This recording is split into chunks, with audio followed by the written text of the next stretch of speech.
Takto vyzerá veľa starých domov. Stačí pár zásahov a dom začne dávať zmysel.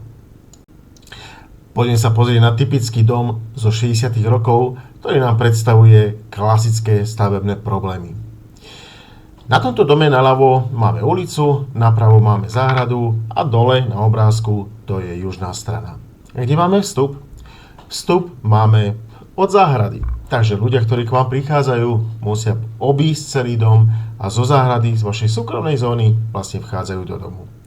Cez širokú, nemalú chodbu sa vchádza do kuchyne a cez kuchyňu do spálne. Dosť nepraktické riešenie, že? Cez chodbu sa prechádza do obývačky a následne do kúpeľne, komory a do miestnosti, kde sú schody do podkrovia a do pivnice. Čo sme riešili s touto dispozíciou? Tak poďme na to. Vyborali sme v prvom rade v podstate všetky priečky. Urobili sme nový vstup do domu, hlavný vstup do domu, ktorý bude od ulice. Takže takto to vyzerá, keď je ten dom naozaj vyprázdnený od všetkých tých priečok. Roh domu, kde bol vstup, sme doplnili, dostávali. V ňom je vytvorená technická miestnosť. Inak tú miestnosť nevieme využiť, nakoľko ona má obvodové múry zo všetkých 4 strán. Ďalej sme upravovali okná, niečo sme zamurovali, niečo sme zväčšili. Tu je ten vstup, ktorý sme nový vytvorili.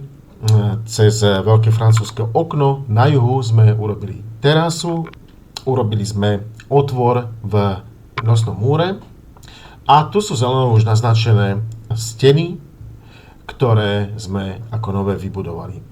Čo predstavujú?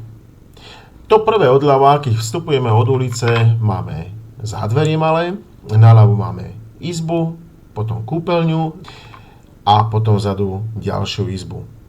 Na juhu, na južnú stranu otočené, máme spoločnú obývačku s kúpeľňou a tu spomínanú technickú miestnosť. A ako to vyzerá už hotové? Tak nech sa páči. Poďme na to. Keď vstúpime do domu, prejdeme zádverím a len doprava ideme a už sme v dennej časti. Je tam obývačka s veľkým francúzským oknom s výhľadom na západ. Potom tam máme kuchyňu a cez francúzske okno máme východ na južnú terasu. Kuchynská linka je tam pomerne veľká. Cez vysoké skrinky sa prechádza do technickej miestnosti, kde môže byť aj malá komora. A nočná časť je na druhej strane. Máme tam spálňu, toaletu, kúpeľňu a ďalšiu izbu. Tak čo na to poviete? Na takéto usporiadanie? Niekoľko zmien.